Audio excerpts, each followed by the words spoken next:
Estudo aponta dados impressionantes sobre a evolução biológica. Boa noite, senhores. Como os senhores sabem, esse canal a gente discute muito pouco sobre evolução, a gente fala demais sobre religião, né? Então, hoje, especificamente, eu resolvi reagir a um vídeo sobre evolução, porque é um tema aí nebuloso que a gente nunca discute.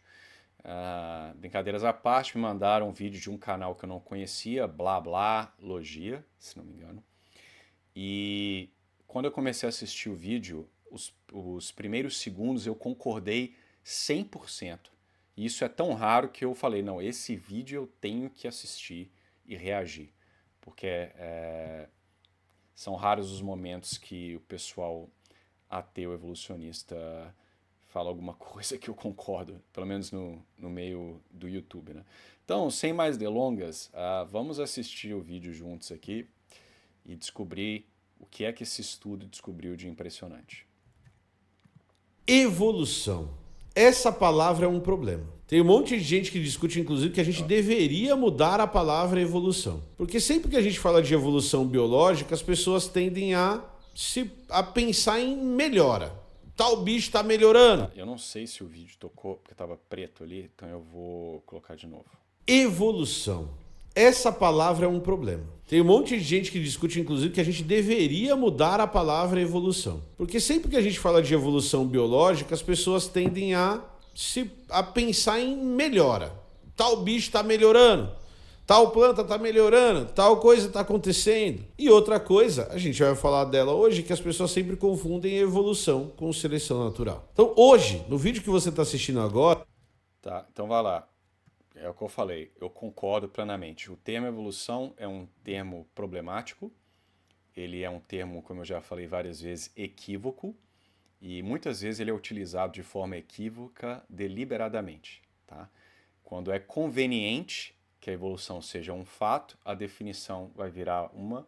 Quando quer se falar de ancestralidade como universal, a definição muda e a coisa fica aí escorregadia. Então, em qualquer discussão que você tiver com qualquer pessoa sobre evolução, defina os termos logo no início.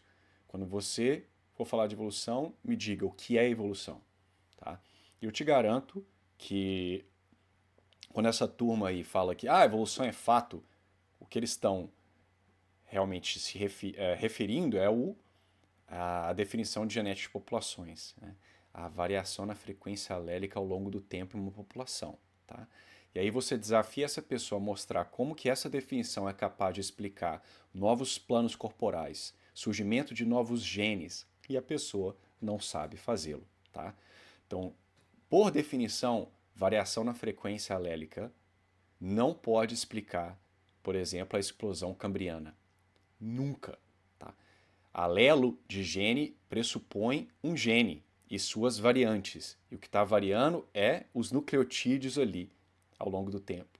Então isso jamais pode explicar a origem de novos genes. Tá? O Luca tinha aí, com os vídeos que o Pirula tem feito sobre, ou fez dois, né, sobre um suposto artigo aí do começo do ano, coloca o Luca com um genoma com 1.200 genes, que é basicamente o tamanho de uma bactéria. Você tem um organismo aí que tem mais de 40 mil genes. Então como é que você produz 39 mil genes variando a frequência de genes pré-existentes? Não dá.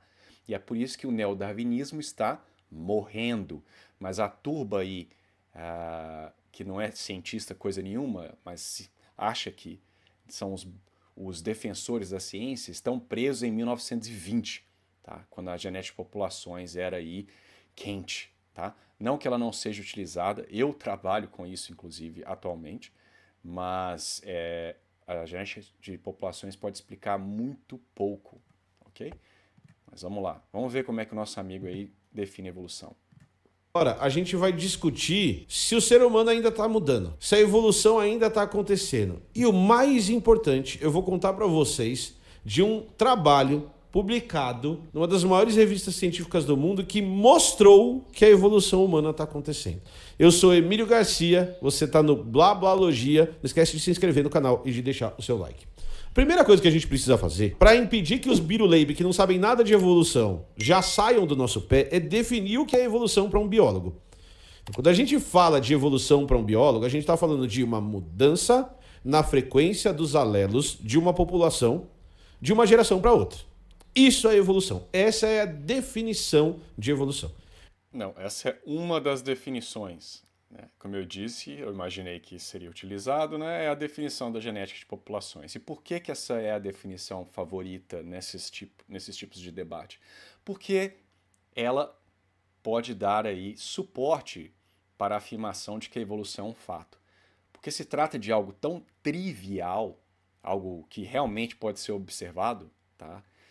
Como eu já falei em alguns vídeos, se você tiver uma população de besouros que varia em coloração e você correndo lá, sei lá, uma população de besouros no seu quintal, ela varia em cor marrom e verde, e você corre atrasado por serviço e pisa naquela população que estava ali no matinho, e você acaba matando com um maior número de indivíduos verdes do que marrom, e se a coloração ela for definida por alguma variação genética, você acabou de causar uma alteração na frequência alélica e, portanto, você foi a causa de uma mudança evolutiva. Então, todo mundo é evolucionista, cara.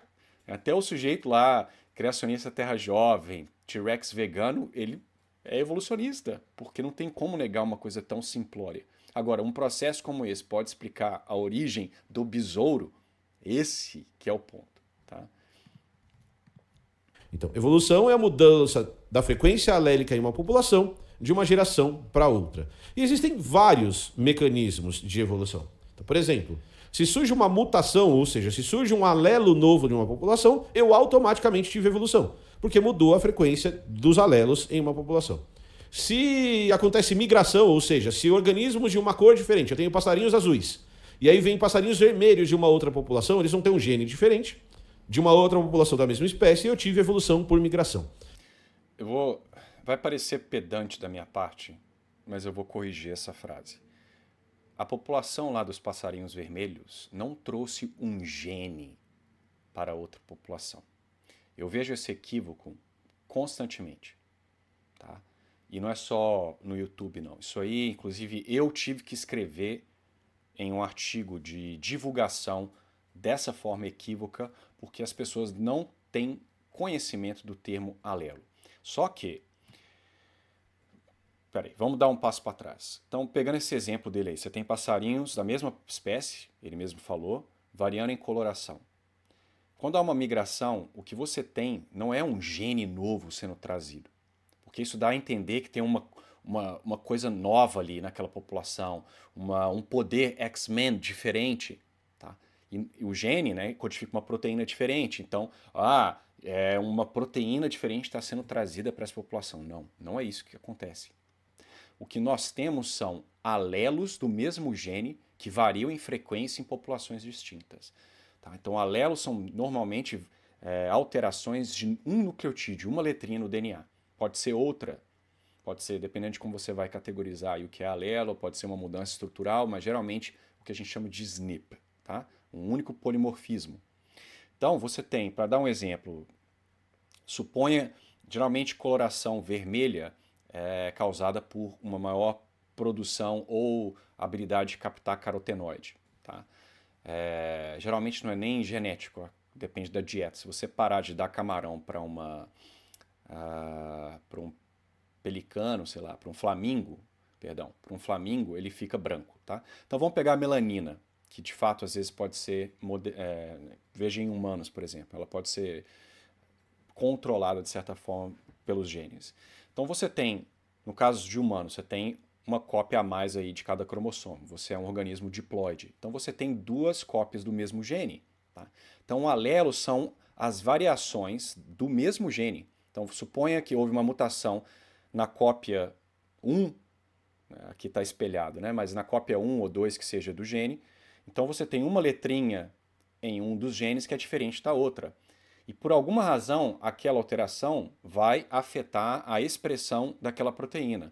Então vamos supor que a mutação nesse gene afeta o promotor e agora esse gene ele não consegue ser expresso, ele vai, portanto, afetar, sei lá, a cascata química que vai envolver lá a produção de melanina, e o indivíduo que tem aquela mutação, ele, portanto, produz menos melanina e o pelo dele é mais marrom claro. Tá? É isso, ok? Então, o que você tem, então, se você pegar lá da genética lá de ensino médio, eles vão, a nomenclatura vai ser azão, azinho, por exemplo. Tá? Quando na verdade não é bem isso, né? É um nucleotídeo e você tem 4 nucleotídeos. Mas então você tem uma população lá em que vamos supor que o azão aumenta o número, a produção de proteína que envolve alguma coisa lá com a melanização. Então você tem uma população que tem uma frequência maior daquele alelo, ela migra para uma população que, por exemplo, só tem azinho, então uma população que tem menos melanina, e agora você vai aumentar a frequência do alelo azão e, portanto, aumentar o número de indivíduos com a coloração mais escura. É isso, tá? Não é gene novo sendo trazido. Eu não estou dizendo que o Emílio pensou que era um gene novo. É a forma de se expressar. Tá? E uma vez, quando eu publiquei um artigo em uma revista bem de alto impacto, quando a gente foi fazer o press release, tá? Que é você faz um artigo popular para descrever o artigo que você acabou de publicar, etc., eu tinha escrito alguma coisa, talvez relacionado ao alelo, e a editora lá do artigo, ela pediu para eu trocar para gene. Ela falou, eu sei que está errado do ponto de vista biológico, mas se você colocar alelo, as pessoas que são leigas que vão ler esse artigo, que ele é voltado para os leigos, não vão entender. Só que, ao meu ver, isso é uma coisa ruim, porque ela causa confusão. Né? E acaba disseminando uma ideia de que tem genes, né, variação em gene, tem um gene novo, então um poder novo, uma característica nova. Não é bem assim, tá? Desculpe aí o pedantismo, mas não acho que seja exatamente pedantismo. Acho que é uma distinção importante. Se uma população fica isolada e ela tem uma frequência alélica diferente, uma frequência de características diferente da população original, eu tenho evolução. E a mais conhecida, que foi a que Darwin usou para descrever evolução, é a que a gente chama de seleção natural, quando o ambiente apresenta filtros que selecionam características que aumentam a aptidão daquela população, sendo que a aptidão é a capacidade de deixar descendentes. Então, depois que a gente faz um negócio chamado de neodarwinismo, depois que na década de 50 os pesquisadores juntam genética com evolução, com seleção natural, a gente consegue entender melhor que quem tem genes que são melhores para aquele ambiente naquele momento vão deixar mais descendentes, e, portanto, aquele gene vai ser selecionado, causando uma mudança na frequência daquele gene, a frequência daquele gene vai aumentar e a gente... Aí, de novo, né? Não é um gene diferente que está sendo selecionado, é uma variante de um gene pré-existente, tá? Teve evolução. Então, uma coisa que você tem que entender, você que está assistindo, é que a evolução não é sobre melhor, a evolução é sobre mudança. E essa mudança vai se espelhar e vai aparecer naquela população. Uma outra coisa que você que está assistindo tem que entender é que a evolução nunca acontece para o futuro, porque ninguém sabe como vai ser o futuro. A grande vantagem que a gente tem é que o dia de amanhã é muito parecido com o dia de hoje. Então, se essa evolução acontecer para características do ambiente do passado ou para as interações do passado, provavelmente a seleção natural pode selecionar características que vão ser vantajosas no futuro, tá bom? Olha aí, isso aqui é importantíssimo. Porque quantas vezes você não vê a teoria de Darwin sendo colocada lado a lado como, por exemplo, a teoria mecânica de Newton, dizendo que os dois são igualmente bons, que a biologia, o evolucionismo de Darwin, ou mesmo a versão moderna do neodarwinismo, é tão corroborada quanto uma mecânica quântica, ou até mais que uma mecânica quântica, que uma mecânica clássica, etc. Agora veja a admissão dele aí, que a evolução, os teoremas evolutivos sequer são capazes de prever o que é que vai acontecer uma população no futuro. Mas essa é a marca de um bom modelo científico, é você ser capaz de fazer previsões. Mas dá para prever que não vai ter cachorro no Cambriano, cara. Isso não é previsão, meu amigo. Previsão é definição, você olha no dicionário aí, é uma coisa do futuro. Tá? Você falar, eu acho que não vai ter coisa no Cambriano lá, o cachorro, então isso provou a evolução, olha só, porque se a contrário, isso não é previsão, ok? E quando você não acha os intermediários que deveriam estar lá, né, veja que o cachorro no Cambriano não existir supostamente dá suporte ao evolucionismo. a ausência de intermediários para basicamente todos os fósseis possíveis não é prova contra o evolucionismo, mas é uma fraqueza do registro fóssil, entendeu? E a coisa vai desse jeito. Então, assim, tá aí a admissão. Os modelos evolutivos são incapazes de prever como a frequência alélica vai alterar no futuro, ok? Quanto a frequência, quanto mais o que vai evoluir, que característica vai evoluir, tá? Então, cadê o poder preditivo do evolucionismo? Para colocá-lo como a teoria aí junto com as mais impressionantes teorias preditivas da ciência. Dito isso, o que eu vou trazer para vocês é esse artigo aqui, que está estudando evolução em uma população humana muito específica, num trabalho que é muito legal, em que eles avaliaram o sucesso reprodutivo de mulheres no Tibete, de acordo com a sua... relacionaram o sucesso reprodutivo a características fisiológicas dessa população. Então, olha que legal esse trabalho e olha como eles fizeram. Só queria dar uma pausa aqui, né? Olha o arco-íris, né? Enfim. Então, eles pegaram um grupo de mulheres de 417 mulheres que variavam de idade de 46 a 86 anos e que moravam a mais de 3.500 metros.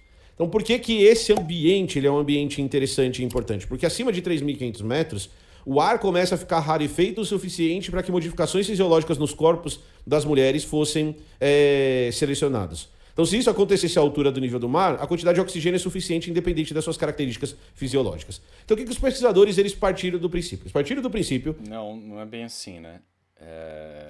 Senão você encontraria uma variação gigantesca nas características fisiológicas. Não, você tem sim um óptimo e uma variação dentro daquele. Se você alterar, por exemplo, a taxa de oxigenação, mesmo a nível do mar, acima de um certo valor, você vai matar a pessoa. Então, não é bem assim, tá? Eu não sei o quanto que ele vai discutir o artigo, mas o artigo, inclusive, mostra que as taxas lá no Tibete, a sei lá quantos mil metros de altura, os valores são basicamente os mesmos do valor a nível do mar, tá? Os valores lá históricos, o que é que seja. Aí eles vão dizer, porque a seleção está agindo para preservar o valor médio. Então, uma seleção balanceadora, ok? Então, tá ficando igual, mas é evolução, beleza? Mas vamos lá. Que uma variação natural esperada da população é que você deveria ter poucas pessoas que usam oxigênio mal, uma quantidade média de pessoas que usam oxigênio, uma quantidade alta de pessoas que usam oxigênio médio e poucas pessoas que usam oxigênio de maneira muito eficiente. Que eles conseguiriam medir isso. Então eles mediram frequência cardíaca, tamanho do coração, quantidade de saturação de oxigênio na hemoglobina, quantidade de hemoglobina, dentre outras coisas, né, nessa população. E que essa variação seria natural. Então se eu pegar uma população que vive à altura do mar, eu vou encontrar as mesmas características. Só que o que eles queriam saber? Eles queriam saber se eles conseguiriam relacionar o sucesso reprodutivo a características fisiológicas. Então será que pessoas que têm fisiologias melhores para ambientes mais altos, como por exemplo, o lado esquerdo do coração mais forte para bombear mais sangue, ou uma maior capacidade de carregar oxigênio na hemoglobina ou de saturar a hemoglobina de oxigênio, fariam diferença no nascimento das crianças e na sobrevivência das crianças. Então eles mediram a aptidão diretamente. Uma outra coisa que eles fizeram foi que eles também pegaram parâmetros sociais.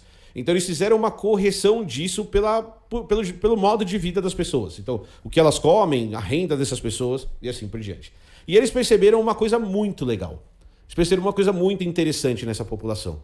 Que a taxa de sobrevivência dos filhotes, dos filhos, que são filhotes, das mães que tinham vantagens fisiológicas... Não é filhote, né? Então, veja aí... Como sempre a gente vê nesses meios, uma tentativa de desumanização do homem, né? Não é filhote, são filhos, tá? Não é cachorro. Era maior. Então as mães que tinham corações que tem o lado esquerdo, o ventrículo esquerdo, que é o que manda sangue para o corpo, mais espessos, ou seja, mais musculosos, e as mães que tinham uma capacidade mais eficiente de carregar oxigênio na hemoglobina, não é que elas sobreviviam mais. Os filhos delas sobreviviam mais. Então a gente consegue medir a aptidão. Isso influenciava tanto nos nascimentos... Está errado. logo de cara isso está errado, tá? Não foi isso que o artigo falou. Não se mediu sobrevivência de filho de mulher nenhuma no artigo. O que eles estavam olhando era o número de filhos produzidos por uma mulher, para ver se havia algum tipo de correlação com alguma característica fisiológica, tá? De forma sistemática. Então, logo de cara, ele já está dando o resultado principal do artigo de forma errada, ok? Se quiserem, deixa eu ver se eu vou dar uma pausa aqui para eu achar onde que está exatamente no artigo. Vou pegar no próprio resumo aqui, tá? Porque tá aqui, ó. Mulheres com fisiologia mais próximas de sem estresse. Tá? Mulheres com a fisiologia mais próxima dos valores que ocorrem a baixa altitude, ou seja, o normal, tinham um maior sucesso reprodutivo ao longo da vida. Então, sucesso reprodutivo ao longo da vida seria o número de filhos que essa mulher teve, tá? Então, o resultado principal ele já deu errado, tá? Agora, essas correções que ele fala aí, eu achei esse artigo extremamente problemático, tá? E o fato de ele ter sido publicado na PNAS, que é uma excelente revista, tá? Não estou criticando a revista, mas geralmente quando um artigo para aqui, existe uma como é que fala? Não é um trocadilho, né? Uma frase de efeito que costuma ser dita, né? Que se está na PNAS é porque foi rejeitado pela Nature ou pela Science, né? Mas, enfim. Então você tem, ao meu ver, vários problemas nesse artigo. Ou melhor, não vou dizer que são problemas. São aspectos que tornam os resultados menos confiáveis. Não que sejam problemas analíticos. Então, por exemplo, tiveram mulheres ali nesse sample size deles que as mulheres usavam contraceptivo, tá? Então, quais são os efeitos do contraceptivo além do fato que reduz o número de crianças, né? Então, só para você ver o modelo deles aqui, ó, o modelo linear deles, cadê o modelo? Cadê, cara? Aqui. Então, olha o número de covariáveis que esse modelo tem, tá? Então, você está tentando corrigir para idade, contraceptivo, todo tipo de coisa, ok? Então, assim, o problema de avaliar esse tipo de coisa com população humana é que tem tantas variáveis envolvidas com sucesso reprodutivo, né? Porque se você tiver mesmo em natureza, se você pegar um animal, eu já falei isso, eu tive uma discussão aí com um rapaz que adora vir encher o saco em todos os meus vídeos, dizendo que é praticamente impossível de você medir sucesso reprodutivo de uma vida toda em uma população e para todos os indivíduos e tirar todos o que a gente chama de noise, né, de barulho da análise, tá? Porque tem tanta coisa na natureza.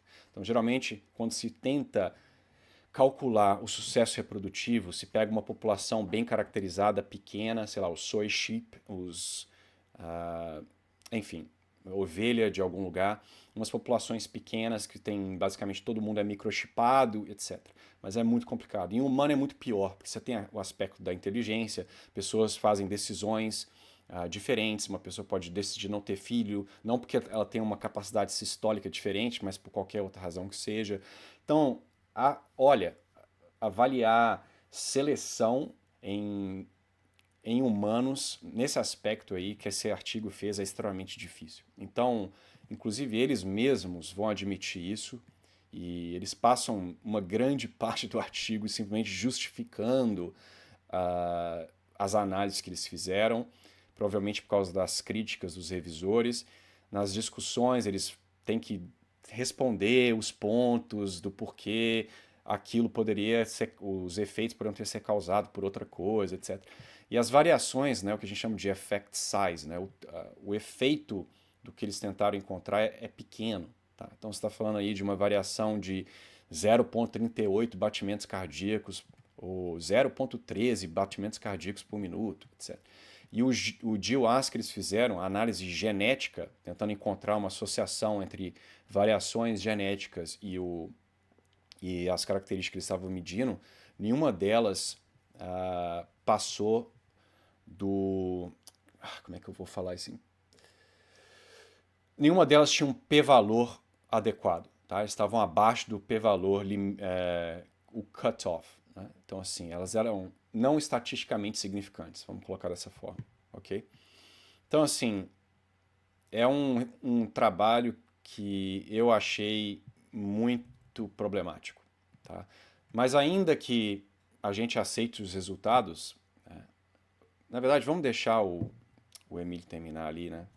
Porque eu interrompi. Mas enfim, ele não sabe nem o resultado principal do artigo que ele está discutindo. Quanto na sobrevivência dos filhos depois. E se essa mãe tem essa característica genética, que tem uma hemoglobina melhor usada, ou que tem o coração mais espesso, ou que utiliza melhor o oxigênio, o que a gente espera é que com o passar do tempo essa característica que foi selecionada pelas altas atitudes vá se fixando na população. E que essas pessoas fiquem cada vez mais eficientes em carregar oxigênio, em sobreviver no ambiente com pouco oxigênio. Isso está errado também, né? Geralmente esses alelos eles não são fixados, né? Então, fixar é quando o alelo ele passa a ser 100% na população, tá? E geralmente isso não é o caso. O que você tem é um aumento na frequência e é um aumento singelo, então, mas nunca uma fixação total. Isso é muito raro. Então, isso também está equivocado. Por quê? As mães que não têm essa característica têm uma aptidão menor, têm menos filhos, tem filhos que têm mais dificuldade, que sobrevivem menos, inclusive, ao parto. Então, olha que foda a gente pegar e observar em uma população humana evolução acontecendo em tempo real. A frequência de uma característica acontecendo a olhos vistos e mensuráveis. A gente conseguiu medir essa eficiência. E o que explica essa sobrevivência maior das crianças é a biologia e não as características sociais dessas crianças. Então isso mostra o seguinte, mostra que nós, como qualquer organismo do planeta, sim, estamos evoluindo. Nós sim estamos mudando características, frequências de características ao longo do tempo. A gente consegue perceber populações que têm características que são vantajosas. Um trabalho clássico, um dos mais clássicos talvez, mostra que em lugares que você tem uma alta incidência de malária, você também tem uma alta incidência de anemia falciforme, que é uma característica genética que modifica o formato da hemoglobina. Principalmente da anemia falciforme branda. Por quê? Porque é uma doença, né? Não é só uma modificação qualquer, tá? Então, o exemplo clássico que ele dá e que tá em todo livrinho aí, né, dessa suposta, porque se a sua hemácia é tão defeituosa, o plasmóide tem dificuldade, então, de se reproduzir dentro da célula, né? Só que o indivíduo eu não quero ter anemia falciforme, ainda que seja branda, continua sendo uma doença, né? Então, mais uma vez, você tem uma quebra de um gene, né? A sua hemoglobina ela é subóptima, inclusive se você tiver 2 cópias desse alelo, você morre, ok? Tá? E é isso aí que é evolução. Então, é menos pior do que morrer para malária. Tá? É isso, basicamente, que é a evolução humana aí, nesse caso. E ainda que a gente aceite os resultados do artigo da PNAS, que eu não tenho problema em aceitar, não há nada demais, nós estamos falando exatamente isso, né? Os genes envolvidos nessa alteração aí de hemoglobina, o que é que seja, eles já são conhecidos, né? Então você tem, por exemplo, então esse locus aí, né, o gene EGLN1, ele codifica, né, para um sensor de oxigênio que regula uma acumulação de fatores indutores de hipoxia. Então, o que eu imagino que deva acontecer aí é que você tem uma alteração no nucleotídeo que faz esse regulador aumentar ou não a expressão desse gene. Então, a pessoa vai expressar mais o regulador que vai afetar alguns fatores relacionados à hipóxia. Então, o que você tem é um gene pré-existente com uma variação, tá? E vai alterar a expressão deste ou de algum outro gene, caso esse gene seja ele um regulador de outro. Então, esse tipo de coisa ocorre, tá? Isso vai explicar a transformação de dinossauros em aves? Jamais. Ok? Mas enfim. Porque essas pessoas sofrem menos com a malária. Ah, Emílio, mas não é esperado que essa população volte a parâmetros normais de anemia falciforme se você tirar a malária? É, só que você teve evolução quando você aumentou a frequência de anemia falciforme, e se você retirar o filtro ambiental e isso voltar a parâmetros mais perto de outras populações, você teve evolução demais. De novo. Por quê? Putz, é fácil, né? Tudo é evolução, cara. Ai, ai. Porque evolução não retrocede, evolução não volta, evolução é sempre para frente. É sempre a mudança de frequência alélica ou de características em uma população. Então, se mudou para aumentar uma coisa, depois mudou para diminuir, eu tive 2 eventos de evolução acontecendo, tá bom? Era isso que eu tinha para dizer para vocês hoje. Eu espero que vocês tenham gostado desse exemplo. Esse trabalho é incrível e mostra pra gente como a biologia e a evolução acontecem mesmo que a gente... É incrível, mas eu acho que você não leu o trabalho, né? Você não teria cometido uma gafe tão óbvia. Mas enfim, mas é isso, galera. Então tá aí o excelentíssimo trabalho, que não foi discutido, né? Propriamente falando, né? Porque a única coisa que ele falou estava equivocada, basicamente. Mas vocês podem ler o artigo se quiserem, vão ver o tanto de pormenores que tem que ser colocados para eles tentarem defender o effect size que eles estão ali encontrando, né? Mas como eu disse, eu não tenho problema nenhum com os resultados desse artigo. E no fim eles mostram que o pessoal lá no Tibete está basicamente tentando manter os níveis fisiológicos encontrados a nível do mar, basicamente. Então a evolução está tentando manter o óptimo de sempre, tá? E é isso, galera. Então espero que este vídeo tenha servido de alguma forma, e eu os vejo quando eu os ver. Fiquem com Deus e até a próxima.